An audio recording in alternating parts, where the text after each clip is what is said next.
Congress is holding its first hearing today on the IRS scandals.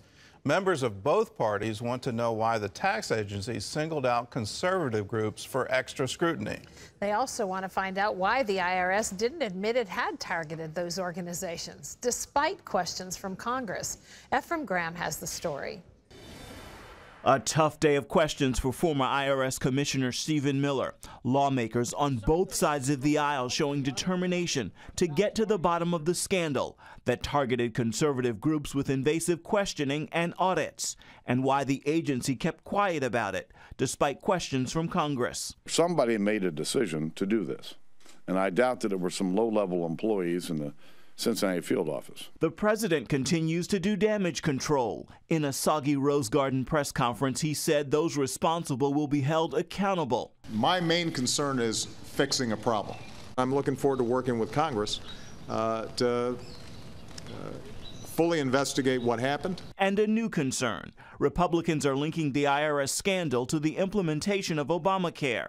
The IRS is tasked with administering the tax breaks and credits included in the health care bill. The power to tax is the power to destroy. The IRS official in charge of tax-exempt organizations during the Tea Party targeting now runs the office in charge of Obamacare.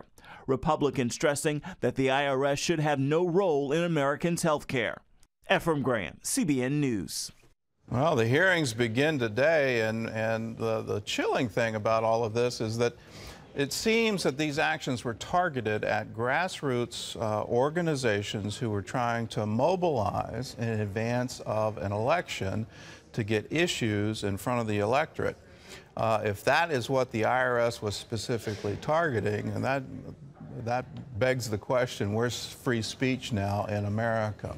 Well, we're just now finding out how extensive those IRS actions were. Lee Webb has that story from the CBN newsroom. Lee? Gordon, some conservative Hispanics have also complained about the IRS's actions. George Rodriguez is the former president of the San Antonio Tea Party.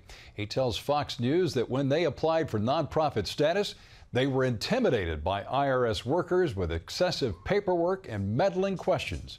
Rodriguez says, quote, it was flat out dirty politics.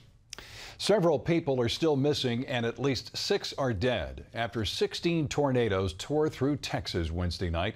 Search and rescue crews are still looking for survivors in the debris. Charlene Israel has that story. Entire neighborhoods are still cordoned off as rescue teams and police with cadaver dogs do their work. The storms battered the region Wednesday, turning homes into rubble. The devastation is spread across 4 counties near the Dallas-Fort Worth area. Granbury, located about 40 miles southwest of Fort Worth, bore the brunt of the damage. Survivors are telling stories of shock and horror as 200-mile-an-hour winds tore through their town. Dylan Grisham hid in a bathroom with his grandma and made it out alive. The door, just shaking really bad. There's supposed to be houses right here and on this corner and further down there, and there's nothing. Operation Blessing is on the scene with help and supplies from its major warehouse and distribution center in the Dallas-Fort Worth area. Operation Blessing's U.S. Director Jody Geddes says they're laying the groundwork with local pastors and government officials, mapping out the most affected areas and the greatest needs. Operation Blessing is here partnering with local churches, Generation Church. We've been meeting with local officials and local agencies, seeing how we can coordinate armies of volunteers to come in here and help people rebuild their lives, clean up their properties, and most importantly, so we can pray with them and encourage them and let them know that they are not alone after such tragedy. Charlene Israel, CBN News. Wow. Gordon, our heart goes out to them out there. It certainly does. And if you want to be part of the effort, all you have to do is go to ob.org, and there's a place there where if you want to volunteer and help with the relief effort. If you can't go and volunteer, want to be part of it, all you have to do is join the 700 Club.